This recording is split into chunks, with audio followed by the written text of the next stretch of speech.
पूर्वी लग्न सोपं का होतं असं म्हणलं जायचं, कारण ठरलेले नियम होते, नियम ठरवून दिलेले आहेत, ते मी जायचं आणि फॉलो करायचं. गेल्या 30 वर्षात आपण सगळे नियम मोडतोच आहोत, सर्व प्रकारचे. म्हणून मग माझ्यासाठी काय योग्य अपेक्षा आहेत त्याच्याकडे मला जावं लागेल. मग त्या जुन्या अपेक्षा आहेत का नवीन अपेक्षा आहेत का, हा मुद्दा इम्मटेरियल आहे. मग ती जुनी अपेक्षा 1905ची अपेक्षा असली तरी माझ्यासाठी ती योग्य आहे असं म्हणूनच मला घ्यायला लागेल. त्यामुळे कोणत्याही अपेक्षेला, म्हणजे अपेक्षेकडे जर आपण बघायला गेलो तर त्याला आपल्याला योग्य किंवा अयोग्य असं लेबल लावता येत नाही. लग्न ठरवण्यामध्ये कुटुंबाचं होल्ड खूप आहे. म्हणजे मुलं सुद्धा, मुलं काय मुली काय, म्हणजे दोन्ही आपापल्या आई वडिलांना डावलून पुढे गेलेत की तुम्ही तुमचं करिअर चूज करता, तुम्ही तुमची कंपनी चूज करता, तिथे तुम्ही खूप स्मार्टली वावरत असता. पण इकडे जर आई म्हणली की पत्रिका बघायची, तर मग तुम्ही आई मागे लपता कशाला? मला पार्टनरशिप पण हवी आहे, मला त्यात ग्रोथ पण व्हायला हवी आहे. दोघांची ग्रोथ झाली तर सगळ्यात छान आहे. कुटुंब तर आहेच आहे, म्हणजे जुनी अपेक्षा गेलेली नाही आहे. त्यामुळे पार्टनरशिप हवी आहे, मला एम्पथी हवी आहे, मला बेस्ट फ्रेंड पण हवा आहे. त्यामुळे लग्नाकडे बघण्याचा दृष्टिकोन बदलला. त्यामुळे पार्टनर कसा हवा किंवा कशी हवी ह्याच्याकडे बघायचाही दृष्टिकोन बदलला. एक उदाहरण देते की एकाच घरातला मुलगा आणि मुलगी काय विचार करतात. त्या घरातली जी आई होती ती बँकेत होती. असं 35-38 वर्ष तिने काम केलेलं होतं आणि सगळं सांभाळून जे आपण म्हणतो, तर तो मुलगा त्या घटनेकडे बघताना असं म्हणतो की माझ्या आईला नाही का जमलं, मग आता जी माझी बायको होणार आहे तिला का जमू नये.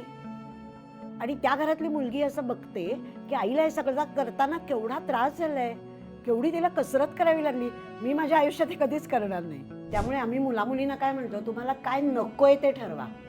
काय नको या गोष्टी 3-4च असतात. असं जे असेल ते ठरवा, कारण काय हवंय म्हणलं की 50 गोष्टी निघतात. त्यामुळे काय नकोय हा एक भाग झाला. आणि दुसरा भाग व्हॅल्यू बेस्ड तुमच्या अपेक्षा ठरवा. आताची जी मुलं मुली लग्नाची आहेत ना, त्यांनी लग्नाबद्दल खूप विचार करणं, स्वतःच्या आयुष्याबद्दल विचार करणं खूप गरजेचं आहे.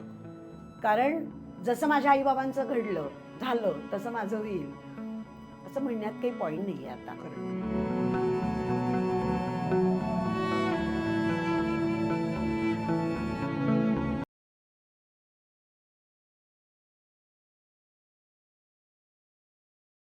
हॅलो हाय हॅलो नमस्कार. तुमच्या सगळ्यांचं मनापासून खूप खूप स्वागत आहे द मुक्तमुख शो म्हणजेच स्टार्टच्या या नव्या कोऱ्या एपिसोडमध्ये. आत्ता जस्ट तुळशीचं लग्न झालं आहे, सगळीकडे आता लग्न धुमाळी चालू आहे आणि आपण बोलतोय की लग्न ठरतायत, लग्नाचे डिस्कशन्स चालू आहेत. आता यंदा कर्तव्य वगैरे असे 5 जोक यायला व्हॉट्सअपवरती सुरुवात झालेली आहे. नातेवाईकांचे फोन यायला लागलेत, कधी आहे, काय आहे, कोणाशी बोलताय, का आहे का तुझं काही, ह्या लेवलचे कॉन्व्हर्सेशन चालू झालेले आहेत. तर म्हटलं त्याच दरम्यान आपण हा महत्त्वाचा विषय घेणं गरजेचं आहे, ते म्हणजे लग्नाच्या अपेक्षा. येस, म्हणजे खूप दिवसांपासून खूप लोक विचारतात की वेगवेगळे विषय करताय, लग्नांबद्दल कधी बोलणार आहात, लग्नाच्या अपेक्षांबद्दल कधी बोलणार आहात. तर आज आपण लग्नाच्या अपेक्षा योग्य कशा सेट करायच्या, कशा ठरवायच्या याच्याबद्दल गप्पा मारणार आहोत. आणि आपल्यासोबत खास पाहुणे आहेत. आपले तुम्ही दोघांनाही ओळखता, वेगवेगळ्या शोजवरती त्यांना बघितलं. आज आपल्यासोबत आहेत डॉक्टर गौरी कानिटकर मॅम, संचालिका अनुरूप विवाह संस्था, आणि तन्मय कानिटकर, डायरेक्टर अनुरूप विवाह संस्था. आणि म्हणजे ते दोन्ही वेगवेगळ्या जनरेशन्स रिप्रेझेंट करणार आहेत आपल्याला आणि दोन्ही साईडनी सांगणार आहेत. मॅम आणि मॅम आणि तन्मय, तुमचं खूप खूप वेलकम शोवरती. थँक्यू. आज आपण मॅचमेकर्स कडनंच विचारणार आहोत की काय आहेत बाबा नेमक्या लोकांच्या अपेक्षा आणि त्या बरोबर आहेत की नाही. पण त्याच्या आधी PNGने आपल्यासाठी एक खास गिफ्ट पाठवलं. ग्रेट. गार्गीकडून तुमच्यासाठी गिफ्ट आणि PNG. थँक्यू. येस, मला वाटतं सुरुवात करायला हरकत नाही. म्हणजे आता सगळेजण म्हणतात की लोकांच्या लग्नाच्या अपेक्षा बदलतात. गेली तुम्ही कितीतरी वर्ष लोकांच्या अपेक्षा आणि त्याच्यावरनं लोकांना योग्य पार्टनर शोधून देणं, जोडीदार शोधून देणं हे काम करताय. तर खरंच म्हणजे सगळेजण म्हणतात की अपेक्षा बदलल्या, तर खरंच बदलल्या आहेत का एकतर अपेक्षा, आणि बदलल्यात तर काय पद्धतीनं बदलल्यात आणि काय अप्रोचने लोक लग्नाकडे बघतात. म्हणजे गेल्या काही वर्षांपूर्वी ज्या कारणांसाठी लग्न करायचं होतं आत्ताही त्याच कारणांसाठी करायचंय, ते बदललंय आणि अपेक्षा बदलल्या. याबद्दल थोडं सुरुवातीला बोलू शकलो. आणि बदलल्यात म्हणजे काय बदललंय? सुरुवातीला एक छोटी गंमत सांगते. अनुरूपला आता 50 वर्ष पूर्ण होतील. बापरे. येत्या गुढीपाडव्याला. तर माझ्या सासूबाई करायच्या ते काम. तर त्यांच्या वेळेचा एक फॉर्म आमच्याकडे आहे. मग त्याच्यामध्ये काय नव्या जुन्याचा समन्वय साधणारी मुलगी, स्वयंपाक येणारी, त्यानंतर लांब केस असणारी. तर त्या अपेक्षा आणि आत्ताच्या अपेक्षा जेव्हा आम्ही कम्पेअर करतो तेव्हा फक्त लांब केस गळलेत. त्याच्यामध्ये एक ॲड असं झालं आहे की हे सगळी प्रोसेस आहे ही पैशाभोवती फिरणारी आहे. हो. त्यामुळे अपेक्षा ज्या वेळेला आपण म्हणतो ना तेव्हा पहिल्यांदा त्या मुलाचं पॅकेज काय आहे हे बघितलं जातं आणि मग त्याच्यावर पुढल्या सगळ्या गोष्टी ठरल्या जातात. बरोबर. त्यामुळे जोक्स अपार्ट, पण अपेक्षांमध्ये म्हणलं तर बदल झाला आहे, म्हणलं तर नाही झालेला. किंबहुना मला असं वाटतं की ज्या अपेक्षा आहेत त्या एकाच व्यक्तीकडनं पूर्ण व्हाव्यात असं वाटतं. खूप आहेत अपेक्षा, हो. खूप आहेत. म्हणजे आम्ही मुलामुलींना सांगताना असं विचारतो पहिल्यांदा की तुम्हाला काय हवं आहे, की मग ते सुरुवातीला असं म्हणतात की नाही तसं विशेष काही नाही, आणि मग जसजशा गप्पा व्हायला लागतात तसतशा ओळीनी 25-30 अपेक्षा मग भराभरा यादीच ती. बाहेर येतात. त्यामुळे त्याच्यामध्ये गुड लुकिंग हे मुलांबद्दल म्हणजे त्याच्या पार्टनरबद्दल बायकोबद्दलची अपेक्षा आहे ती पहिली, फेअर लुकिंग. अच्छा, अजूनही लोकांच्या या अपेक्षा आहेत. हो, लुक्सवरती खूप आहे आणि त्याला एक असं जोड दिलेली आहे की माझ्या सगळ्या मित्रांच्या बायका सुंदर आहेत, सो त्यांच्यामध्ये माझी बायको शोभली पाहिजे, हा पण एक त्याच्यामध्ये भाग दिसतो. किंवा मग आमच्या नातेवाईकांमध्ये पण वाऊ काय जोडा आहे हो, हो, असं एक म्हणलं पाहिजे असं एक वाटतं. हो. त्यामुळे ह्या खूप वरवर दिसणाऱ्या अपेक्षा आहेत, पण हिडन अपेक्षा ही खूप आहेत. अंडरस्टँडिंग पाहिजे, समजूतदार पाहिजे, ॲक्सेप्टन्स लेवल चांगली पाहिजे, त्यांनी मला रिस्पेक्ट दिला पाहिजे वगैरे वगैरे. मग एम्पथेटिक लिसनिंग पाहिजे असं परवा मला एक मुलगी सांगत होती. म्हणजे काय ओला खांदा हवा? मी हेच तिला विचारलं म्हणजे काय. तर खरं तर समजून घेणं. हो, हो.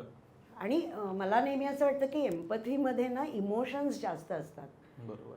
म्हणजे मला नेमकं आत्ता काय वाटतंय हे समोरच्या व्यक्तीला कळलं, माझ्या नेमका इमोशन काय आहेत, भावना काय आहेत, तर मग त्याला त्याचं वर्तन ठरवता येतं. पण हे सगळं लग्नानंतरच आहे, आपण बोलतोय त्या आधीच्या अपेक्षांबद्दल बोलतोय. बरोबर. मला असं वाटतं की लग्नाकडून असणाऱ्या अपेक्षांमध्ये जे काही बदल झाले हो. त्यामुळे पार्टनरबद्दलच्या अपेक्षांमध्ये फरक झाला आहे. म्हणजे लग्नाकडून जी अपेक्षा प्रॉबेबली 100 वर्षापूर्वी होती ती तुलनेने माफक होती असं मी म्हणेन. म्हणजे काय की मला कुटुंब सुरू करायचं आहे, माझं कुटुंब असायचं आहे, मला माझी पुढची पिढी हवी आहे आणि मला माझं घर हवं आहे, माझं कुटुंब हवं आहे, त्यासाठी लग्न ही साधारण 10,000 वर्ष असणारी अपेक्षा आहे. आणि मग माझ्या पुढच्या पिढीला मी माझी सगळी संपत्ती देईन आणि या जगाचा निरोप घेईन. सिम्पल लाईफ, सोपं ठरलेली गोष्ट. तर लग्नाकडनं असलेली ही अपेक्षा होती. गेल्या काही काळामध्ये म्हणजे गेल्या 100 वर्षात असं आपण म्हणू की बदलत गेलेली गोष्ट काय आहे तर लग्नाकडून असणारीच अपेक्षा बदलली आहे. एवढी माफक अपेक्षा नाही आहे माझी की फक्त कुटुंब चालू करायचं आहे, एवढी माफक अपेक्षा उरली नाही आहे. मला पार्टनरशिप पण हवी आहे, मला त्यात ग्रोथ पण व्हायला हवी आहे. दोघांची ग्रोथ झाली तर सगळ्यात छान आहे. कुटुंब तर आहेच आहे, म्हणजे जुनी अपेक्षा गेलेली नाही आहे. त्यामुळे पार्टनरशिप हवी आहे, मला एम्पथी हवी आहे, मला बेस्ट फ्रेंड पण हवा आहे किंवा हवी आहे. ऑब्व्हियसली जेंडर स्पेसिफिक नाही आहे ते. त्यामुळे लग्नाकडे बघण्याचा दृष्टिकोन बदलला, त्यामुळे पार्टनर कसा हवा किंवा कशी हवी याच्याकडे बघायचाही दृष्टिकोन बदलला आणि त्यामुळे अपेक्षा त्यानुसार बदलल्या आणि त्याच्यात प्रायोरिटी बदलली. म्हणजे आधी जी प्रायोरिटी म्हणजे पूर्वी लग्न जेव्हा ठरवली जायची तेव्हा कुटुंबाला प्राधान्य का दिलं जायचं किंवा ओव्हरऑल वंशावळीला का प्राधान्य दिलं जायचं जास्त, कारण सिंपल होतं, कुटुंब चालू करायचं आहे, पुढची पिढी आहे तर पुढची पिढी मग जेनेटिक्स बघू, हे सिंपल लॉजिक होतं किती नाही म्हटलं की. म्हणून आपण कुटुंब बघू, ओव्हरऑल कुळ बघू, फॅमिली बघू, काय काय आहे, काही आजार तर नाही ना वगैरे वगैरे वगैरे, ह्या सगळ्या गोष्टी बघितल्या जायच्या. आता त्या सगळ्या तर आहेतच, पण आता माणूस कसा आहे, स्वभाव कसा आहे, तो काय करतो, ती काय करते, तिच्या हॉबीज काय आहेत, त्याच्या हॉबीज काय आहेत, मोकळ्या वेळेत काय करतो, आवडतं काय, नाही आवडत काय, या सगळ्या गोष्टी पण आल्या. त्यामुळे आधीच्या गोष्टी आहेतच, पण लग्नाकडे बघायच्या दृष्टिकोनात बदल झाल्यामुळे, लग्नाकडून असणाऱ्या अपेक्षांमध्ये बदल झाल्यामुळे पार्टनरकडून असणाऱ्या अपेक्षांमध्ये सुद्धा बदल झालाय. आणि थोडक्यात ते कुटुंबाकडनं व्यक्तीपर्यंत आलेलं आहे किंवा कुटुंबाकडनं कुटुंब प्लस व्यक्ती झालंय. आणि लग्नाकडे बघण्याचाही अप्रोच, म्हणजे मगाशी जे म्हटलं की लग्न करण्याची कारणं बदलतात असं वाटतं का? म्हणजे काय, कारण आपल्याकडे ते आहेच ना की जोपर्यंत लग्न होत नाही तोपर्यंत तुम्ही सेटल्ड नाही, तर सेटलमेंटसाठी लग्न केली जायची आणि मग वेगवेगळे कारण, मग मध्ये आपलं काय करिअरचा, शिक्षणाचा आणि नोकरीचा काळ वाढला, मग करिअर म्हणजे सेटल होईपर्यंत नोकरीतच आता 30-32-35 ओलांडते, मग त्याच्यानंतर बरीच लोक लग्नाचा विचार करतात. तर लग्नाची कारणं पण बदलताना दिसतात का म्हणजे गेल्या काही वर्षांमध्ये? हो, कारणं तर बदललेली आहेतच, पण एक ना त्याचं बेस कारण मला काय वाटतं की मला सोबत हवी आहे. मला एकट्याला राहता येणार नाही किंवा मला एकटीला राहता येणार नाही, त्यामुळे मला सोबत हवी आहे. पालकांच्या बाजूनी जर बघितलं ना, तर पालकांना ती एक जबाबदारी वाटते आपल्या मुलांची लग्नही, आणि त्यांच्या एजप्रमाणे म्हणजे ते आता 55+ ह्या एजमध्ये असतात साधारण, ज्यांची मुलं लग्नाची येते, ते असं म्हणत असतात की माझ्या रिटायरमेंटच्या आधी लग्न हिचं झालं किंवा ह्याचं झालं तर माझी जबाबदारी कमी होईल आणि मग नंतर मी मस्त रिटायरमेंट नंतर मजा करायला मोकळा. सो त्यांना ती ओझं वाटतं, त्यामुळे ते खूप मागे लागतात मुलांच्या की तुमची लवकर लग्न होऊ देत, लग्नाबद्दल तुम्हाला वाटत कसं नाही काही. आम्हाला आमच्या वयामध्ये वाटत होतं की आपलं लग्न व्हावं लवकर, आता कसं वाटत नाही. म्हणजे अनेक पालक हा प्रश्न आम्हाला विचारतात की आपल्या वयात कसं मला वाटत होतं, आता ह्या मुलांना वाटत कसं नाही की लवकर लग्न व्हावं वगैरे. तर ही जी कारणं आहेत किंवा ह्या ज्या प्रायोरिटीज आहेत या खूप बदललेल्या आहेत. म्हणजे वय का वाढलं आहे तर मला कळतच नाही आहे. मी 21-22ला पूर्वी जेव्हा मुलीचं लग्न व्हायचं तेव्हा आई म्हणायची हा मुलगा चांगला आहे तुझ्यासाठी लग्न व्हायचं, इतकं ते सिम्पल होतं. आता तिला असं वाटतं मी अजून रेडी नाही, मी मेंटली प्रिपेअर नाही. मग तो म्हणतो की माझं अजून एक प्रमोशन होऊ दे, मला एक इन्क्रीमेंट मिळू दे, मी जरा सेटल होऊ दे. सेटलमेंटबद्दल तू बोललास आता. हे सगळं पुढे पुढे गेल्यानंतर मग ते लग्नाचं वय पुढे पुढे गेलं आहे. त्यामुळे कारणं म्हणशील तर हो, काही प्रमाणात बदललेली आहेत, अपेक्षाही बदललेल्या आहेत. आत्ता म्हणलं तसं सगळ्या अपेक्षा एकाच व्यक्तीकडनं पूर्ण व्हाव्यात असं वाटतं आणि तो हक्क वाटतो की हे सगळं मला मिळालंच पाहिजे. I deserve it. हां, असं पण एक वाटतं त्याच्यात. सो कारणं तर ऑब्व्हियसली बदलली आहेत, पण आई म्हणली तसं की बेसलाईन हे आहे की मला जोडीदार हवा आहे किंवा मला सोबत हवी आहे. आणि ते आपल्याकडे मला असं वाटतं की बायोलॉजिकल पार्ट आहे आपल्या आपण टोळीने राहणारीच प्राणी आहोत. आपल्याला सोबत लागते. आपण काय एकटे एकटे फिरणारे एकटे एकटे राहणारे माणसं नाही, समाजप्रिय माणसं आहोत, समाजात राहतो. लग्न संस्था लग्न व्यवस्था आपण आपल्या सोयीसाठी निर्माण केली over the period of time आणि ती जपली, कारण ती सोयीस्कर होती. नवीन पिढीला वाढवण्यासाठी म्हणा किंवा ओव्हरऑल सुरक्षित आयुष्य जगण्यासाठी. बरोबर. त्यामुळे ते अचीव करणं हा पर्पज आपला लग्न संस्थेचा आधी होता. त्याच्यात बदल काय झाला तर फक्त मला सुरक्षित आयुष्य असण्यासाठी लग्न करणं कंपल्सरी आहे का हा प्रश्न मुलं मुली स्वतःला विचारायला लागली. करेक्ट. की लग्न न करताही जे मला मिळतं त्याच्या आधी मी लग्न का करायचं. पण तरीही 30शीत गेल्यानंतर अनेकांना लग्न करावंसं का वाटतं जे 25शीत वाटत नसतं, कारण सोबत हवीच आहे. बायोलॉजिकली ती नीड आहेच आहे. आणि दुसरी गोष्ट अशी की आपल्याला ना आपल्या आजूबाजूच्या लोकांप्रमाणे असायला आवडतं. हे पण खूप नॅचरल असणारी गोष्ट आहे. We try to fit in. FOMO सगळ्यांना होतो वेगवेगळ्या बाबतीत असेल. त्यामुळे जेव्हा आपल्या आजूबाजूचे लोक ज्या पद्धतीने वागतात राहतात, जे चॉईसेस त्यांचे असतात त्याच्यात कुठेतरी आपण फिट इन व्हायचा प्रयत्न करतो. Not necessary same to same follow करतो, पण त्यात फिट इन व्हायचा प्रयत्न करतो. आणि मग त्यामध्ये मला सोबतीची पण गरज आहे आणि आता मला या सगळ्यांसारखं पण असायचं आहे, मला एकटाच काहीतरी वेगळं असायचं असं नाही आहे. त्यामुळे मग मी लग्नाकडे बघायला लागतो, कारण तो एक राजमार्ग आहे, आडवाट नाही आहे ती. आणि तो अवेलेबल आहे तर का तो चूज करू नये, ज्यातून आपले एनिवे काय म्हणतात त्याला आपले सगळे पर्पज सर्व होणारच आहेत. तर तो करण्यात काहीच प्रॉब्लेम नाही आहे. त्यामुळे मग इव्हेंच्युअली आपण लग्नाकडे जातो. त्यामुळे आपण त्याच कारणापाशी पोचतो, थोडे लेट किंवा थोडे असे पोचतो. आणि एकेकाळी असं वाटायचं की लग्न ही इति कर्तव्यता होती की येस माझं लग्न नाही होते म्हणजे माझ्यात काहीतरी कमतरता आहे. बरोबर. इथपासून ते सुरुवात व्हायचं, ते आता वाटत नाहीये.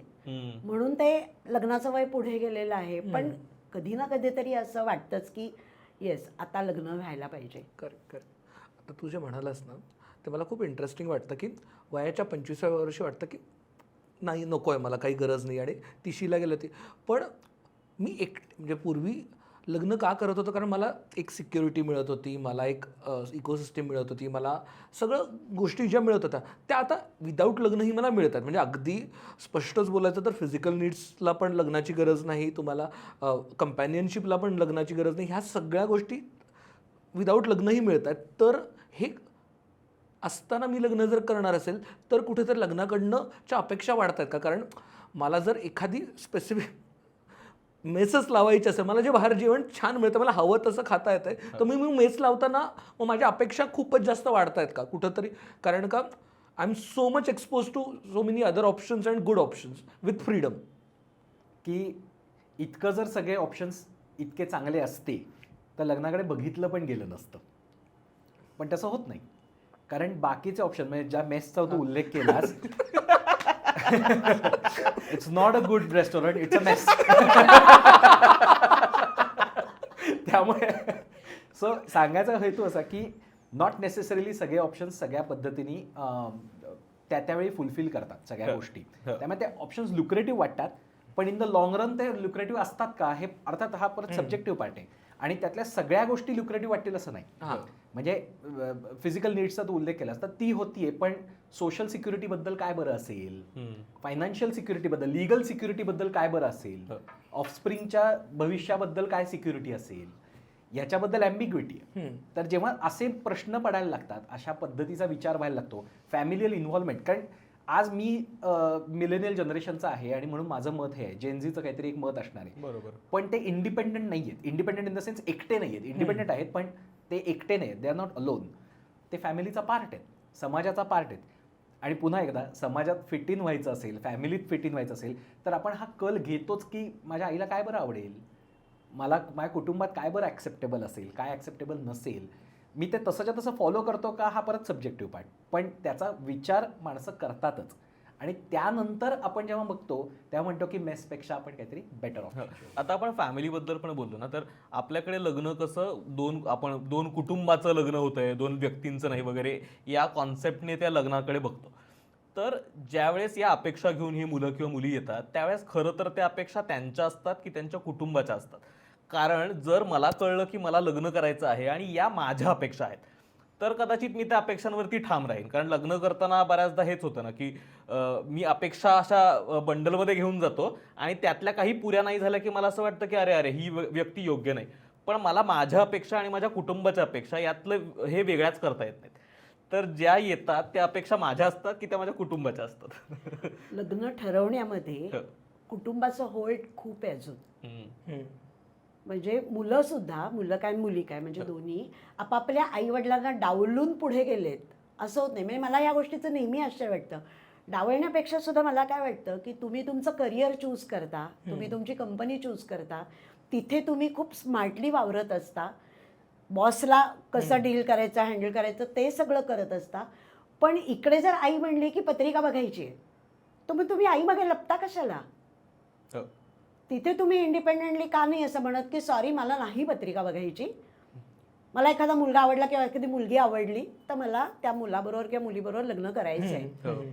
हे म्हणण्याचा जो स्मार्टनेस आहे ना तो खूप कमी आहे. आणि मग त्याला खूप वेगवेगळे मोठे मोठे शब्द वापरले जातात की नको विषयाची परीक्षा कशाला. पण मग आमच्याकडे जे पालक येतात त्यांना आम्ही म्हणतो की तुम्हाला तुमच्या एकाच लग्नाचा अनुभव आहे.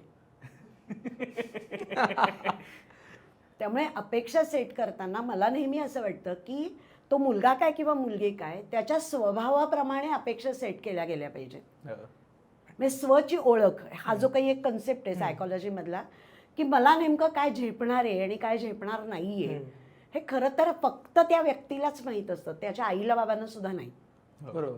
पण जेव्हा मी हे पालकांना सांगतो की मुलामुलींना ठरवू दे, त्यांच्या आयुष्याची ओनरशिप घेऊ दे, त्यांच्या अपेक्षा काय आहेत त्याप्रमाणे त्यांना शोधकार्य करू दे, त्यावेळेला आई म्हणते नाही नाही मला सगळं माहिती आहे माझ्या मुलाला काय आवडतं काय नाही वगैरे.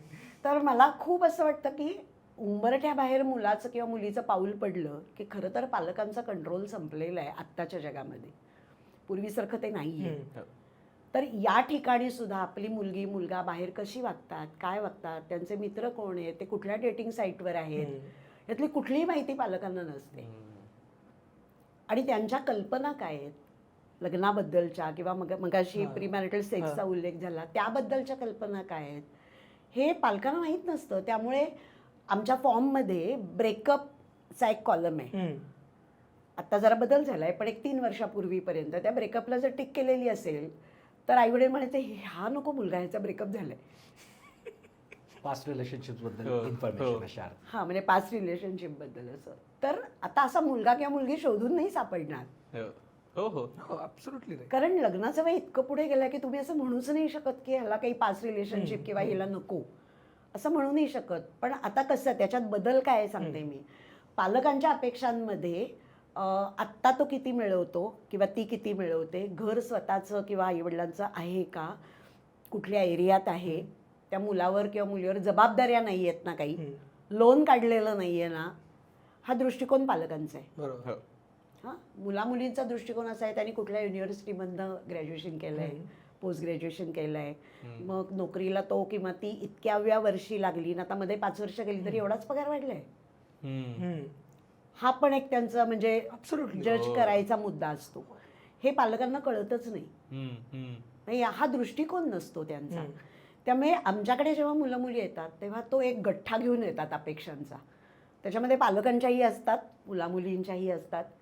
आणि मग एखाद्या मुलाला म्हणलं की म्हणतात नको नको, आईला नाही आवडणार ही. तर तिथे असं ना स्ट्रॉंगली किंवा स्मार्टली कोणीच घरामध्ये हे सांगत नाही. हे अरेंज मॅरेजमध्ये मला खूप दिसतं की नाही, मग खूप खूप पॅकेज हवं आहे त्या मुलाला, काय 15 लाखाचं हवं आहे, आणि ती मुलगी म्हणली की नाही ठीक आहे. तर आम्ही म्हणतो ना आता होतकरू हा शब्द गेलेला आहे. होतकरू हा शब्द आता नाही आहे की जो पूर्वी प्रॉमिनंटली होता की बाकी सगळं ठीक आहे ना, मुलात गट्स आहेत ना, मग आत्ता पैसे कमी असले तरी चालतील, असं कुणीच नाही म्हणत आता. तुझा जो प्रश्न आहे ना की अपेक्षा मुलांच्या आणि पालकांच्या ह्या एकत्र असतात का काय असतं, तर अर्थात आईने सांगितलं की त्याचं कसं एक गाठोडं होऊनच येतं. त्याचं रिझन असं आहे की पूर्ण प्रोसेसची, आपला जोडीदार किंवा आपली जोडीदार शोधण्याची जी प्रोसेस आहे, जी प्रक्रिया आहे, त्याची ओनरशिप मुलं मुली स्वतः घेत नाहीत. आणि मग ती स्वतः घेतली की आपण काय करू की या माझ्या अपेक्षा आहेत आणि मग या असतील तर ठीक आहे, पण बघू पुढे, या घेऊन आपण पुढे जाऊ प्रोसेसमध्ये. तसं होत नाही. मग आईच्या काय 4 अपेक्षा आहेत, गाडीत टाका. तुमच्या काय 4 अपेक्षा आहेत, गाडीत टाका. मित्राच्या काही अपेक्षा आहेत, त्याही टाका. सगळे एकत्र आपण ट्रक घेऊन जाऊ. अशा पद्धतीने त्या पुढे येतात, कारण जबाबदारी आपोआप वाटली जाते. मग गव्हर्नन्समध्ये अनेकदा म्हणतात ना की जेव्हा जबाबदारी सगळ्यांची असते तेव्हा कोणाचीच नसते. तसं काहीच होतं की एकदा ओनरशिप वाटून टाकली, कारण सगळ्यांच्या अपेक्षा आहेत, तेव्हा नाही म्हणण्याची पण जबाबदारी वाटून टाकता येते. आणि हो म्हणल्यानंतर समजा पुढे जाऊन काही झालं तरी आपल्याला जबाबदारी वाटून टाकता येते. तर हे मला कॉन्फिडन्स नसल्याचं लक्षण वाटतं की मला काय हवं आहे, मला काय प्रकारची व्यक्ती माझी जोडीदार म्हणून हवी आहे, माझा जोडीदार म्हणून हवा आहे, याचा कॉन्फिडन्स मला नाही आहे. आणि मग तो कॉन्फिडन्स नसल्यामुळे मला जबाबदारी टाळता येण्याचे आधीच मी पतली गली का मार्ग शोधून ठेवतो. आणि ते हेच की सगळ्या अपेक्षांचं गाठोडं एकत्र करणं. करेक्ट. म्हणजे मग टाकता येईल जबाबदारी की ह्याच्यामुळे झालं तर मग आईची अपेक्षा होती, तूच म्हणली होतीस अशी मुलगी हवी, तूच म्हणला, बाबांना म्हणणार की तुम्हीच म्हणला होता की असा मुलगा हवा, अशी मुलगी हवी. म्हणजे ते एक सेफ करून ठेवलं. याच नाण्याची दुसरी बाजू अशी आहे की घरातले पालक असं म्हणतात, जोपर्यंत तू हो म्हणत नाहीस तोवर आपण तिकडे जायचं नाही बरं का. कारण नाहीतर तू म्हणशील की तू म्हणलीस या मुलाशी लग्न कर, या मुलीशी लग्न कर. त्यामुळे ते इन अ वे पालक पण असे खूप सगळी ऑनरशिप घेतात असं नाहीये. त्या लव्ह मॅरेज वर्सेस अरेंज मॅरेजमध्ये तेच, लव्ह मॅरेजमध्ये असं होतं ना, तू ठरवलं या झोनमध्ये जातात. पण तेवढं क्लिअर डिमार्केशन पण केलं जात नाही ना.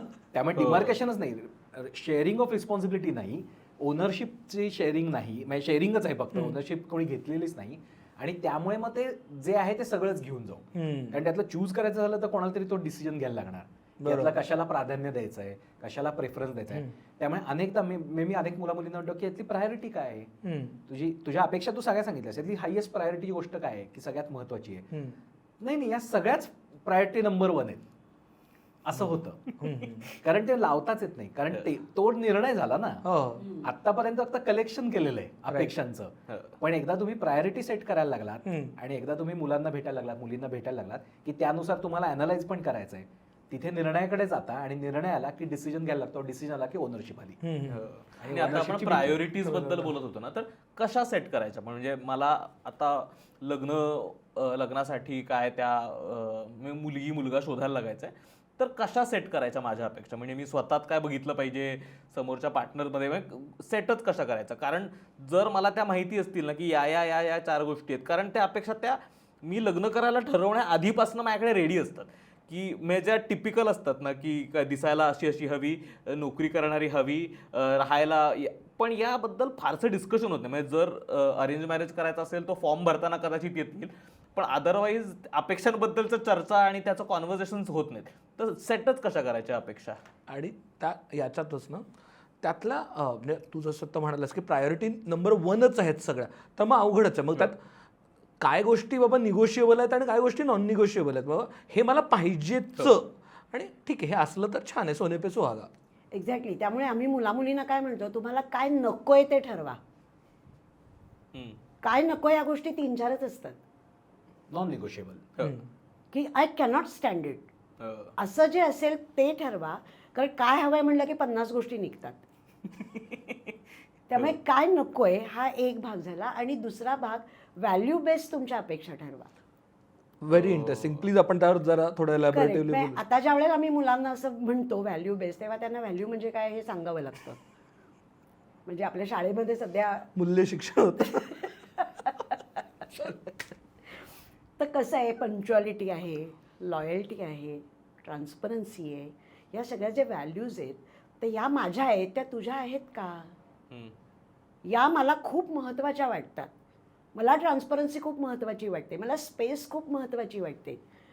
पण स्पेस म्हणजे काय, स्पेस म्हणजे मी मला हवं ते करणार, याचा अर्थ इतका सीमित नाही आहे. तर मुळात स्पेसमध्ये असं आहे की समोरच्या व्यक्तीला म्हणजे माझ्या पार्टनरला त्याच्या पेसने ग्रो होऊन देणं, ग्रो होण्याची मुभा देणं, हा खरं तर स्पेसचा अर्थ आहे. कारण मग तो सहजीवनाकडे जातो. ते नातं सुंदर बनवण्याच्या दृष्टीने आपण तिकडे वळतो. पण स्पेसचा अर्थ अत्यंत छोटा घेतला गेला आहे. आणि प्रत्येक मुलगा मुलगी म्हणतो की मला स्पेस पाहिजे. आमचा एक मागे प्रोग्राम होता आणि असं एक ग्रुप डिस्कशन चाललं होतं 10-15 मुलांचं, आणि स्पेसबद्दलचा टॉपिक दिला होता. तर त्यातला एक मुलगा म्हणला, हो मी देईन की स्पेस. तर त्याच्या समोर बसलेली मुलगी एकदम उसळली, तू कोण देणारा. म्हणजे इतकं ऑब्वियस होतं की कसं आहे, लव, ट्रस्ट आणि रिस्पेक्ट असं जरी धरलं तरी त्याचा क्रम उलटा आहे. म्हणजे पहिला रिस्पेक्ट येतो. सगळ्यात पहिल्यांदा तुम्ही एकमेकांना रिस्पेक्ट कसं करताय, तुम्ही बोलताय कसं, तुम्ही शब्द कुठले वापरताय, तुमचा टोन काय आहे. समजा तुम्ही भेटलायत पहिल्यांदा बाहेर आणि तो मुलगा अर्धा पाऊण तास उशिरा आला, तर जजमेंटल न होता का रे बाबा उशीर झाला तुला, आणि त्यांनी आल्याला सांगणं की सॉरी मला अमुक अमुक कारणाने उशीर झाला, किंवा ते कन्वे करणं, ही अगदी छोटीशी गोष्ट आहे. पण ते मग त्याच्यानंतर ट्रस्ट येतो आणि लव शेवटी येतं अरेंज मॅरेजमध्ये. असं नाही होणार आहे की एखादा मुलगा मी बघितला, आमचं लग्न झालं की लगेच प्रेम उफाळून आलं, असं होत नाही आहे. ते प्रेम निर्माण व्हायला काहीतरी अवधी जायला पाहिजे. देणं घेणं आहे ना त्याच्यात. आणि प्रेम आणि काळजी ह्या परत 2 स्वतंत्र गोष्टी आहेत. त्यामुळे प्रेम म्हणजे नक्की काय, स्पेस म्हणजे नक्की काय, हे बोलताना खूप सोपं बोललं जातं, सहजपणाने शब्द वापरले जातात, पण त्याचे नेमके अर्थ काय आहेत.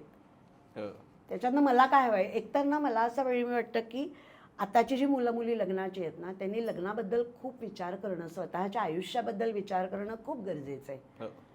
कारण जसं माझ्या आईबाबांचं घडलं झालं तसं माझं होईल असं म्हणण्यात काही पॉईंट नाही आहे आता. करेक्ट. सगळ्याच गोष्टींमध्ये बदल झालेत. सो आई पण असं म्हणते म्हणजे की अरे आमचं नाही का नीट झालं, पाण्यात पडलं की येतं पोहता वगैरे. तर नाही येत पाण्यात पडलं की पोहता. गटांगळ्या खाता तुम्ही, हातपाय मारले तर कदाचित जिवंत राहाल, पण पोहण्याचा आनंद घ्यायचा असेल तर तुम्हाला ते शिकावंच लागतं.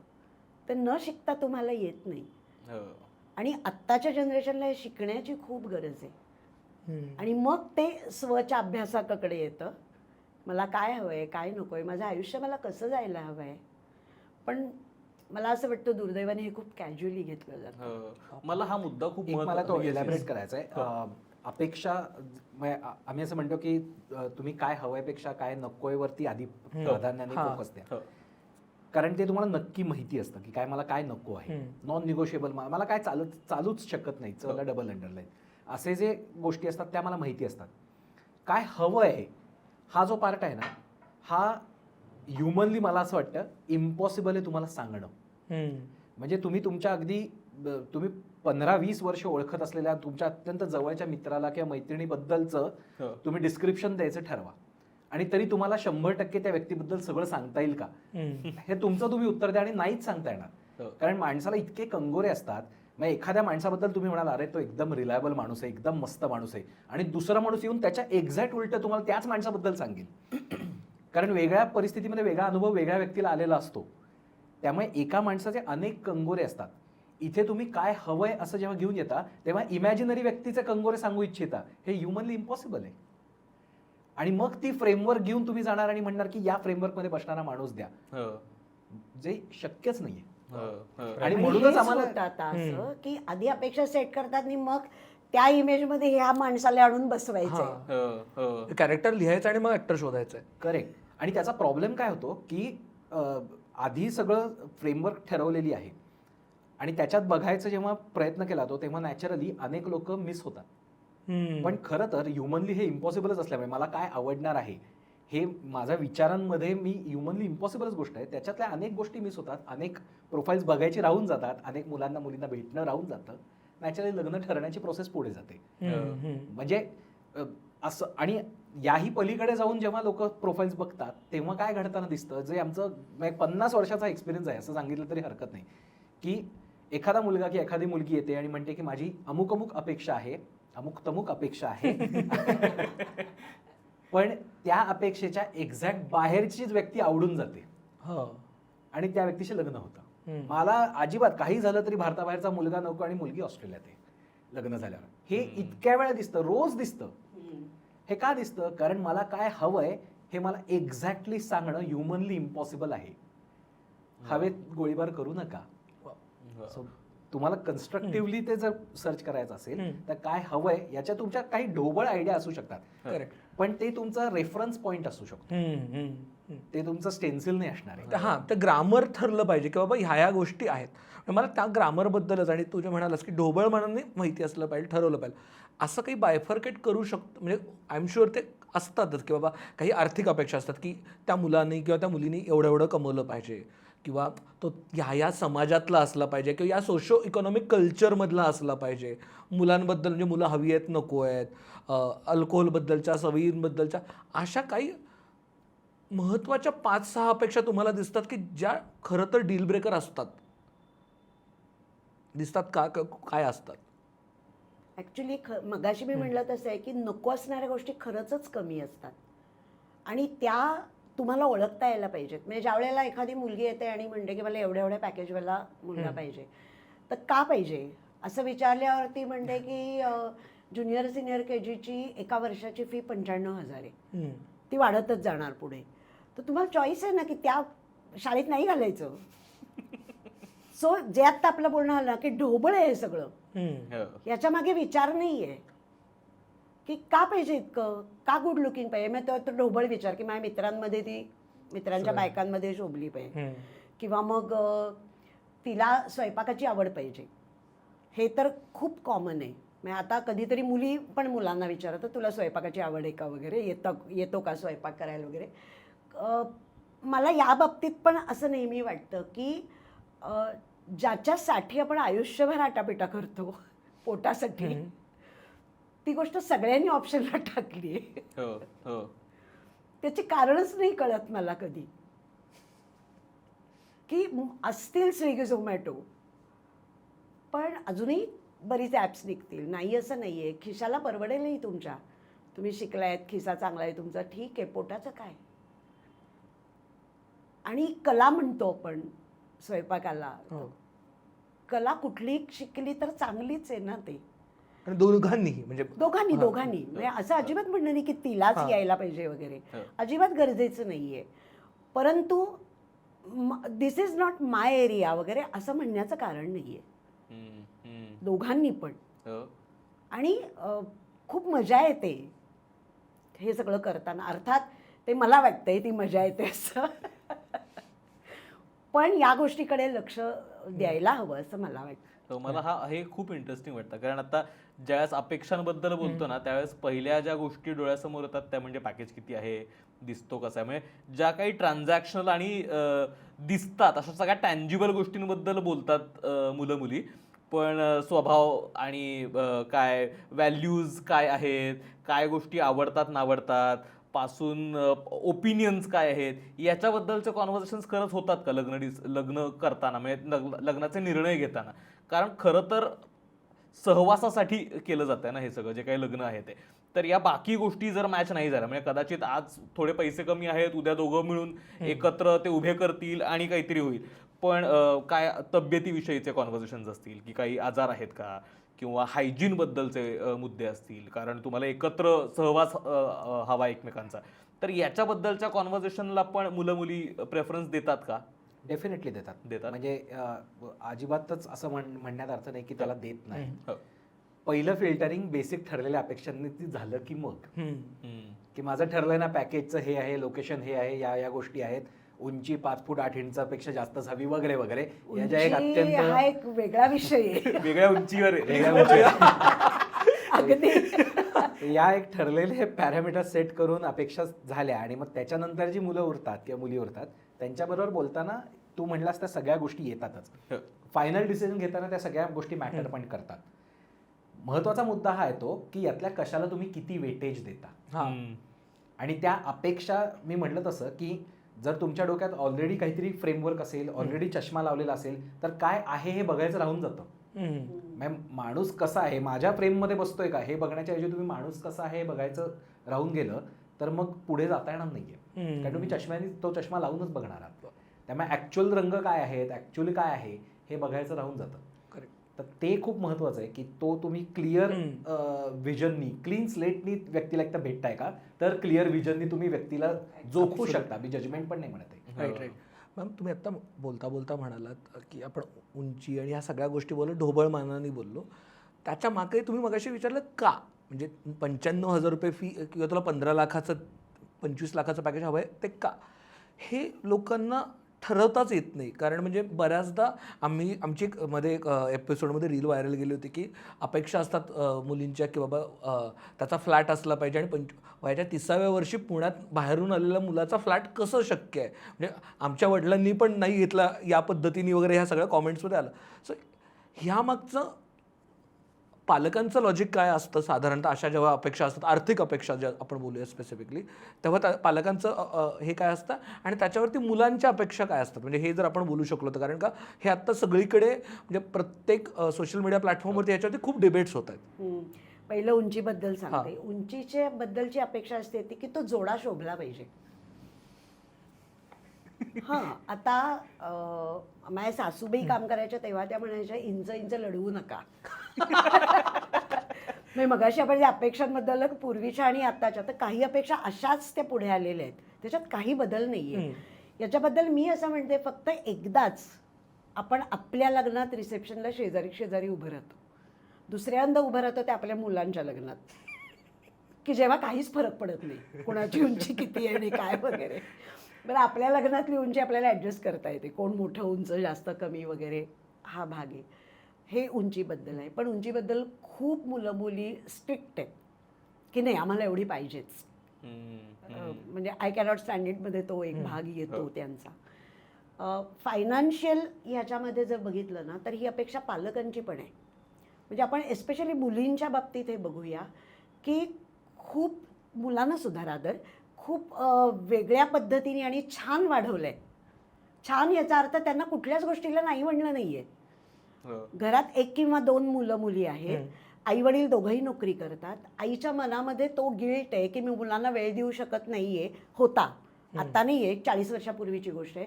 मग ते कॉम्पेन्सेट कुठे करायचं, वस्तूंमध्ये करायचं. असं करत करत मुलांना खूप जास्त प्लेंटी म्हणतो ना आपण, प्रॉब्लेम ऑफ प्लेंटी, तसं ते खूप जास्त मुलामुलींच्या समोर आहे. कुठल्याही गोष्टीला नाही म्हणलेलं नाहीये. त्यामुळे आता मला ते सगळं मिळालं पाहिजे तिला तर वाटतंच, पण तिच्या आईवडिलांना पण वाटतं. म्हणजे एखादी आई येते आणि म्हणते मी माझ्या तळहाताच्या पोडासारखं जपलंय, मी तिला काही नाही म्हणलेलं नाहीये, मी तिला डबा हातात देते, तसा तिच्या सासूनी द्यायला पाहिजे. म्हणजे इतक्यापासून ह्या अपेक्षा आहेत. त्यामुळे फायनान्शियल याच्यात जशा मुलामुलींच्या अपेक्षा आहेत तशा त्या पालकांच्या पण खूप आहेत. सो आय थिंक ॲड फक्त एवढंच करेन की फायनान्शियल अपेक्षा या पुन्हा बेसिक जे मूळ आपला थॉट होता की लग्न ही गोष्ट सुरक्षितता देणारी आहे, त्या विचारातनंच येते. आणि ती काही पूर्वीपर्यंत योग्यच होती, कारण तोच पर्पज होता. लग्नाचा हेतू काय आहे की बाबा स्त्रीला एक सुरक्षितता मिळावी, पुरुषाला एक कुटुंब चालू करण्याची संधी मिळावी, म्हणजे त्याचं ऑफस्प्रिंग असेल आणि मग वारसा हक्क एस्टॅब्लिश करणं. सिम्पल गोष्ट होती, लॉजिक स्ट्रेट होतं. त्यानुसार ती सुरक्षिततेशी जोडली गेलेली फायनान्शियल गोष्ट आहे. आता त्याला स्टेटसशी पण जोडलं जात आहे हो. आणि त्यामुळे ते दिसेल कसं, लोक हे कसं घेतील, मला हे सांगताना कसं वाटेल, या गोष्टी मॅटर करतात. म्हणजे आता खूप वेळा अपेक्षांमध्ये तर हे दिसतंच की माझं पॅकेज जेवढं आहे त्याच्याशी बरोबरीने ते पॅकेज कसं आहे किंवा नाही आहे. हो. अजूनही मुली पण सर्च करताना आम्हाला दिसतं की माझ्यापेक्षा जास्त असलेला मुलगाच सर्च करणं आणि मुलंही सर्च करताना दिसतं की माझ्यापेक्षा कमी पगार असलेलीच मुलगी असेल तर बरं. हे विकृतच आहे थोडंसं पण आहे. पण ती गोष्ट सर्चमध्ये सुद्धा आम्हाला दिसते, आम्हाला त्याचा डेटा पण दिसतो. पण हे करत असताना सुद्धा माझ्यापेक्षा कमी किंवा माझ्यापेक्षा जास्त याचंही ते कसं साधारण असेल जवळपास, पण थोडं कमी जास्त असेल असंच असेल. एखाद्याचा 1 लाख आहे आणि दुसऱ्याचं 10,000 आहे असं नाही बघितलं जात. आणि मग तिथे अनावश्यक असं काय याला सोनं लागून गेलंय किंवा हिला सोनं लागून गेलंय अशी एक निगेटिव्हिटी पण येते किंवा समोरच्या बद्दलची जजमेंट येतं आणि ते स्टेटसशी संबंधित आहे की स्वतःला पॅकेज 10,000 आणि माझ्या मुलाला 2 लाख आहे तर बरोबर इंटरेस्ट पाठवतोय, आधी स्वतःकडे बघा की. हे जे कॉन्व्हर्सेशन्स होतात यांनी ती निगेटिव्हिटी येते आणि त्या गोष्टी वाढत जातात. कारण ॲज इफ माझा पगार जास्त आहे तर मला कमी पगार असलेल्या किंवा कमी उत्पन्न असलेल्या व्यक्तीने इंटरेस्टही पाठवला नाही पाहिजे, because I deserve something better. तू कोण यक्कश्चित मनुष्य की जो मला इंटरेस्ट पाठवतो किंवा माझ्यापर्यंत पोहोचतो. आणि हे जेंडर स्पेसिफिक नाहीये, हे मुलांकडनं पण होतं, मुलींकडनं पण होतं. म्हणजे जरी मुलाचा फ्लॅट आहे असं असावा अशी अपेक्षा असली तरीही माझ्या तुल्यबळ मुलीचंही पॅकेज असावं हे म्हणणारेही मुलं आहेतच आणि भरपूर आहेत, म्हणजे बहुसंख्येने आहेत. त्यामुळे हे जेंडर स्पेसिफिक नाहीच आहे. किंवा मुलीचा फ्लॅट आहे का हेही बघणारे आहेत, मुलीच्या आईबाबांचा स्वतःचा फ्लॅट आहे का हेही बघणारे आहेत. तर हे कुठेतरी स्टेटसशी संबंधित आहे. हे कुठेतरी मला तुल्यबळ मला सांगता येईल अशी व्यक्ती आहे का हे सांगण्याची आहे. तुल्यबळमध्ये खरं तर महत्त्वाचं काय आहे तर व्यक्ती म्हणून आपण तुल्यबळात काय बघणं गरजेचं आहे. तिथली अनुरूपता महत्त्वाची आहे, पण ती नॅचरली या प्रोसेसमध्ये थोडीशी मागे पडताना दिसते दुर्दैवानं. राईट. आणि एक महत्त्वाचा पैलू जाणवतो तो म्हणजे बऱ्याचदा ना की मला माझ्या आईसारखी बायको हवी आहे किंवा मला माझ्या वडिलांसारखा कर्तबगार नवरा हवा आहे. हे इतकं आयडियलिस्टिक आहे. म्हणजे ह्या सगळं हे तसं बघायला गेलं तर हे व्हॅल्यू बेस्ड आहे, पण त्याचे पॅरामीटर्स कसे ठरतात आणि त्याचा काही प्रॉब्लेम होतो का या लग्न ठरवण्याच्या अपेक्षांच्या प्रोसेसमध्ये? एक उदाहरण देते की एकाच घरातला मुलगा आणि मुलगी काय विचार करतात. त्या घरातली जी आई होती ती बँकेत होती. असं 35-38 वर्ष तिने काम केलेलं होतं आणि सगळं सांभाळून जे आपण म्हणतो की जॉब केला, घरातलं सगळं केलं, घरात मोठी माणसं होती त्यांचं बघितलं. तर तो मुलगा त्या घटनेकडे बघताना असं म्हणतो की माझ्या आईला नाही का जमलं, मग आता जी माझी बायको होणार आहे तिला का जमू नये. आणि त्या घरातली मुलगी असं बघते की आईला हे सगळं करताना केवढा त्रास झालाय, केवढी तिला कसरत करावी लागली, मी माझ्या आयुष्यात हे कधीच करणार नाही. हे खरं घडलेलं आहे. आणि म्हणजे घटना हे एकच. दोघंही आलेले होते, नवरा वेगवेगळ्या वेळी भाऊ बहीण जेव्हा रजिस्टर झाले होते तेव्हा. घटना एकच आहे, पण आपण बघतो कसं त्या घटनेकडे. हो. आणि मग माझी आई करते तर माझ्या बायकोनी केलंच पाहिजे. 35-40 वर्षापूर्वी करत असलेली आई किंवा घटना.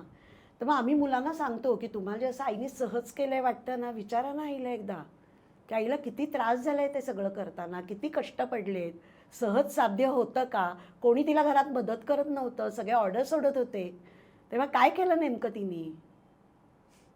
पण बऱ्याचशा आयांनाही असं वाटतं की माझ्या सुनेनी हे करावं, नोकरी आणि हे सगळं. हो हो हो. कारण परत असं असतं ना की कामाने माणूस मरत नाही अशी एक फ्रेज आहे. त्यामुळे खूप काम केलं पाहिजे. मी केलंय तर मग तुला काय प्रॉब्लेम? आम्ही करतच होतो, आमच्या सगळ्या जनरेशनमधल्या बायकांनी केलंय तर मग तुला ते जमूच शकतं. पण ते ग्रॅज्युअली इतकं कमी कमी होत जातं. स्टॅमिना किती कमी झालाय पिढी बाय पिढी. म्हणजे माझी आई आहे आत्ता 89 वर्षाची, तर घरात 10-15 माणसं जेवायला येणार तर ती म्हणते उकडीचे मोदक करू. आणि मी आणि माझी बहिणी म्हणतो आई बरी आहेस ना. मग ती म्हणते ठीक आहे, मग मी मोदक करते, तुम्ही बाकीचं बघा. मी काय करीन, मी थोडंसं घरी करीन, थोडंसं बाहेरनं आणीन. माझ्या पुढची पिढी असं म्हणेल सगळ्यांनी उठून बाहेरच जाऊया. तो हाही बदल आहे. वेळ नाही आहे. आणि ती मॅनेजमेंट करण्यासाठी घरं मोठी नाहीत. पूर्वी अशा मोठेले डबे, वर्षभराचं सामान भरणं, किती बदल झालेत ह्या सगळ्यामध्ये. सो ह्या सगळ्याकडे बघण्याचा जो दृष्टिकोन आहे हा पालकांचा जो काही आहे ना तो खूप बदलण्याची गरज आहे, खूप. म्हणजे त्यांना माहितीच नाही आहे की शेजारच्या घरात काय चाललंय. आणि पालकांबद्दल तर आईने सांगितलंच, तो त्यांच्या कदाचित पेसनी होईल किंवा नाही होईल बदल, कारण त्या वयात बदल इतका सहज होत नाही. बरोबर. मुलांनी मात्र लक्षात ठेवण्याची गरज आहे. आणि मुलांनी म्हणजे इथे स्पेसिफिकली मुलग्यांनी बद्दल बोलतोय, मेल्स. कारण खरोखरच 1990 मध्ये आई काय करत होती हे जर कोणताही मुलगा 2024 मध्ये येऊन सांगत असेल आणि ती अपेक्षा ठेवत असेल तर बाबा रे काहीतरी चुकतंय, तुझं लग्न होणं कठीण आहे, हे आम्हाला सांगावं लागतं. तर तुम्ही अडकून राहू नका, काळ बदललाय, तुम्हाला अपेक्षांमध्ये बदल करावा लागणार आहे. त्या तुम्ही कुठल्या तरी आईकडे बघून आईसारखं असणं, आईसारखं काहीतरी करेल अशी आपल्या बायकोकडनं अपेक्षा ठेवणं आणि करावं असं अशी डिमांडही करणं, हे सगळंच कालबाह्य आहे आणि बावळटपणाचं आहे. त्यामुळे इतकं ममाज बॉय होणं हे धोकादायक आहे. लग्न ठरण्याच्या प्रक्रियेमध्ये सुद्धा, लग्न झाल्यावरही सुद्धा त्याच्यात अजिबात ॲम्बिग्युइटी नाही आहे माझ्या डोक्यात हे बोलताना, की हे धोकादायकच आहे रिलेशनशिपच्या दृष्टीने. आणि हे फक्त घरातल्या कामापुरतं मर्यादित नाही आहे. म्हणजे मला आठवतंय की मी थिसिस लिहित असताना माझा नाटकांवरती आणि विवाह म्हणजे वैवाहिक आयुष्य आणि नाटक याचा संबंध याच्यावरती आहे माझा प्रबंध. नटसम्राटमध्ये आप्पासाहेब बेलवलकर असं म्हणतात की मी जर गलबत घेऊन गेलो समुद्रात मुसाफिरीला तर मी विजयाचे झेंडे लावीन, मी पराजयाच्या काय जखमा घेईन, पण मी सतत किनाऱ्याकडे बघत असतो. म्हणजे तू आल्यानंतर मी तुझ्या सान्निध्यामध्ये आश्वस्त राहू शकतो. म्हणजे थोडक्यात त्यांनी काय जे केलेलं आहे ते सगळं स्वीकारणं, अशी 71 सालचं नाटक आहे. आता एक्झॅक्टली मुली हे अपेक्षा करतात की मी मुसाफिरीला जाणार आहे, आज तुम्हाला शिकलेली मुलगी पाहिजे, मग ती विमानाने सगळीकडे फिरणार आहे, कॉन्फरन्सला जाणार आहे, एखादा मुलगा तिला असा भेटू शकतो, ती जनरल त्याच्याशी इंटरॅक्टिव्ह असू शकते. पण हे आल्यानंतर जर स्वीकारलं नाही घराने, तिच्या नवऱ्यानी, तर कसं चालेल ना. इथे सुद्धा हा बदल व्हायला पाहिजे, फक्त घरातल्या कामांमध्ये नाही. नाही आता मग याच्याच वरनं मला असं वाटतं की आपल्या अपेक्षा या ट्रेडिशनल आहेत, म्हणजे एक्सपेक्टेशन्स ट्रेडिशनल आहेत, पण व्हॅल्यू हव्यात मॉडर्न. म्हणजे ती काय नोकरी करावी, तिने सगळं तिचं इंडिपेंडंट हवी मला माझी बायको होणारी, आणि तिने तिची खुशाल नोकरी करावी, पण संध्याकाळी येऊन काय आल्यानंतर घरचं बघावं, स्वयंपाक करावा, किंवा हे अजूनही असंच आहे का? आणि एकतर ट्रेडिशनल एक्सपेक्टेशन्स आणि मॉडर्न व्हॅल्यूज हे दोन्ही एकत्र मिळून जुळू शकतं का? म्हणजे कारण हेच असतं ना सगळ्यांचं, की मला अपेक्षा तर त्याच हव्यात जे मला सोयीस्कर आहेत, माझ्या घरच्यांना सोयीस्कर आहेत, पण व्हॅल्यू म्हणून तर मला सगळ्यांसाठी दाखवायला मॉडर्न हवं आहे ना. कारण मला मित्रांसोबत उठ बस करायची आहे, सोशली गोष्टी करायच्या आहेत, तर त्यांना दाखवण्यासाठी मला हवं आहे ना की माझी बायको जॉब करते, ती छान पैसे कमवते, ती हे करते, पण की कशी सुसंस्कृत आहे आणि घरचंही करते. दाखवायला हवं मिळतं का? हे दाखवायला हवंय का इकॉनॉमिकली फिजिबल आहे? तो तर वेगळाच मुद्दा. म्हणजे आता नाही परवडत. एकतर तुम्ही सगळं मागायला गेलात, हे पण पाहिजे ते पण पाहिजे, तर ते नाही होणार आहे. सिम्पल आहे. म्हणजे खिचडी करून काही होणार नाही पुढे. पण हॅव्हिंग सेड दॅट, असं नाही असू शकत की म्हणजे तुम्ही काहीतरी एक सोडूनच द्यायचं आहे. यातला महत्त्वाचा मुद्दा काय आहे की अपेक्षा सेट करत असताना माझ्या जोडीदाराबद्दलच्या आणि लग्नाकडनं असणाऱ्या अपेक्षा सेट करत असताना त्या ट्रॅडिशनल सेटमधनं किंवा जशाच्या तशा असणार नाही आहेत. मी असं नाही म्हणणार की त्या सगळ्या जुन्या अपेक्षा सोडूनच दिल्या पाहिजेत किंवा फक्त नवीनच असल्या पाहिजे किंवा नवीन सोडूनच द्या, फक्त जुन्या पकडा, असं म्हणणंच चुकीचं आहे. माझं असं म्हणणं आहे की आत्ताची जी पिढी लग्नाला उभी आहे त्या पिढीने याचा विचार करणं गरजेचं आहे की माझ्यासाठी काय सुटेबल आहे, माझ्यासाठी काय योग्य आहे. आपण कस्टमायझेशनच्या जगात आहोत. नेटफ्लिक्सवरती मी सिरीज बघितली की त्यासारख्या 10 सिरीजचं सजेशन मला येतं आणि नेटफ्लिक्सवरती आपल्याला 5 जेव्हा प्रोफाईल्स असतात तेव्हा प्रत्येक प्रोफाईलमध्ये गेल्यावर असं वाटतं की अरे हे कुठलं आलं मला सजेशन, हे माझं नाही आहे, मी माझ्या प्रोफाईलमध्ये परत जातो. सिम्पल आहे. का होतं तसं? कारण ते कस्टमाइज होऊन येतं. इतकं कस्टमाइज वर्ल्डमध्ये आपण आहोत. अख्ख्या बिल्डिंगचा एक टीव्ही ते प्रत्येकाच्या हातात वेगवेगळे फोन्स आणि टॅब्स आणि प्रत्येकाचे 2-3 स्क्रीन्स, इथपर्यंत आपण आहोत. त्यामुळे प्रत्येकाचं एक्सपोजर वेगळं आहे, प्रत्येकाचं तेही कस्टमायझेशन वेगळं आहे because of the experiences that the person gets. त्यामुळे मला माझ्या लग्नाबद्दल म्हणजे रिलेशनशिप्सबद्दल, म्हणजे फक्त लग्नच नाही याच्यात, त्याच्याकडेही थोडंसं कस्टमायझेशन या दृष्टीने बघणं गरजेचं आहे की मी कसा आहे, मला काय योग्य असणार आहे. पूर्वी लग्न सोपं का होतं असं म्हणलं जायचं, कारण ठरलेले नियम होते, नियम ठरवून दिलेले आहेत, ते मी जायचं आणि फॉलो करायचं. बिकट वाट वहिवाट नसावी असंच म्हणलं जायचं. त्यामुळे वहिवाटेनेच जायचं आहे, बिकट वाटेने जायचंच नाहीये. नियम दिलेले आहेत ते फॉलो करायचे. गेल्या 30 वर्षात आपण सगळे नियम मोडतोच आहोत, सर्व प्रकारचे जे काही ठरवून दिलेले आहेत. मग ते आर्थिक बाबतीतले असतील, सामाजिक बाबतीतले असतील, पॉलिटिक्सच्या बाबतीतले असतील, कुठलेही असतील, ते आपण बदललेच. ग्लोबलायझेशन नंतर या गोष्टी बदलल्याच आहेत. त्यामुळे आपलं एक्सपोजर बदललंय, आपलं राहणीमान बदललंय, आपलं खाणं पिणं बदललंय, आपली लाईफस्टाईल पूर्णपणे बदललेली आहे. त्यामुळे या बदलांना अनुसरून आपल्याला कस्टमाइज करून घेणं गरजेचं आहे आपलं लाईफ. आणि अर्थातच त्याच्यात असणारा महत्त्वाचा भाग म्हणजे रिलेशनशिप्स आणि लग्न. म्हणून मग माझ्यासाठी काय योग्य अपेक्षा आहेत त्याच्याकडे मला जावं लागेल.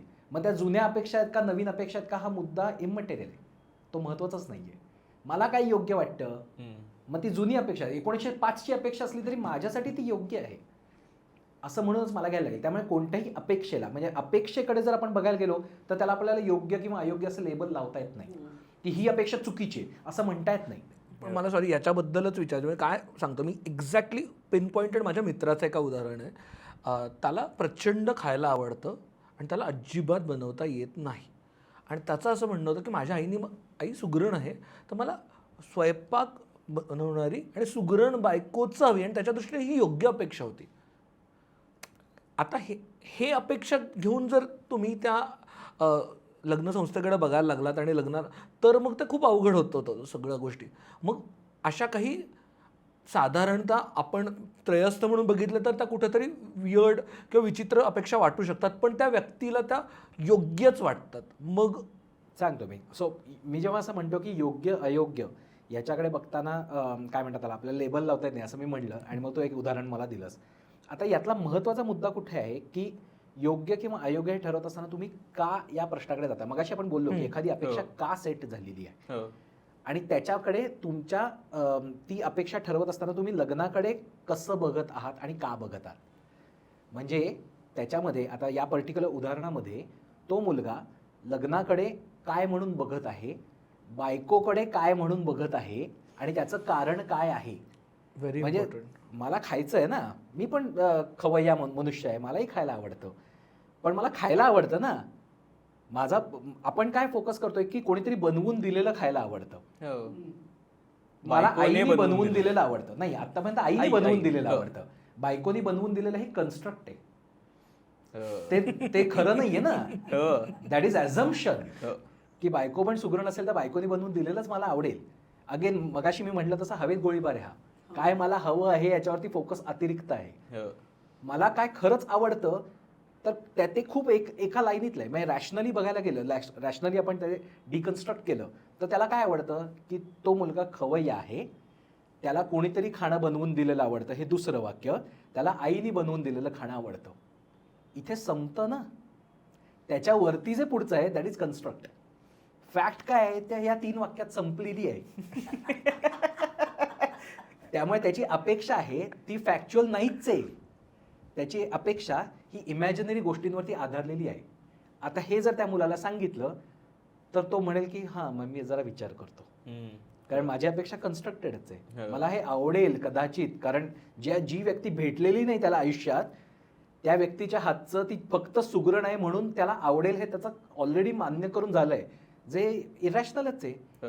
तुमचं कडाकडा भांडण झालेलं असेल आणि त्याच्यानंतर तिने अप्रतिम काहीतरी बिर्याणी जरी खायला करून घातली तरी त्याला ती आवडेल का, हा प्रश्न विचारला पाहिजे ना. कारण फक्त खाण्यावरती थोडेच आहे. आणि फक्त सुगरणपणा एवढी एकच अपेक्षा नाही आहे ना. एक्झॅक्टली. त्यामुळे रॅशनली डिकन्स्ट्रक्ट करणं गरजेचं आहे माझी प्रत्येक अपेक्षा. म्हणून तो का हा प्रश्न महत्वाचा आहे की माझी ही अपेक्षा कुठून येते, कोणत्या प्लेसमधून ती अपेक्षा येते. आणि जितकं तुम्ही डीप जाता तेवढं तुमच्याच लक्षात येतं की तुम्ही आधी जो फुगा अपेक्षांचा केलेला आहे ते किती शॅलो आहे. त्यामुळे रॅशनली आपण बघत गेलो की मग सोपं होत जातं. आणि मग अपेक्षा अचानक काय हवंय पेक्षा नाही, मग मला हे नक्की नकोय पर्यंत येतं. आणि मग माणसाला माणूस म्हणून बघितलं जातं, अॅनलाइज केलं जातं आणि योग्य डिसिजनकडे जाता येतं. आपण बदलणारे आहोत सगळे. असं नाहीये की आज लग्न ठरवताना ही व्यक्ती अशी अशी दिसली तर ही आयुष्याच्या अंतापर्यंत तशीच असणार आहे. मला असं वाटतं की आजचं अरेंज मॅरेज हे ट्रेडिशनल अरेंज मॅरेज उरलेलंच नाही. हम्म. त्यामुळे या प्रोसेसमध्ये येताना जी निगेटिव्हिटी अरेंज मॅरेज या लेबलमुळे येते ती बाळगण्याचं कारणच नाही. ॲडजस्टमेंट ही गोष्ट आपण ज्या सरसकट वापरतो तसा त्याचा अर्थ नाही आहे. ॲडजस्टमेंट ही कायम विधीन असते की जी कधीच ओठावर येत नाही. ती असते ॲडजस्टमेंट.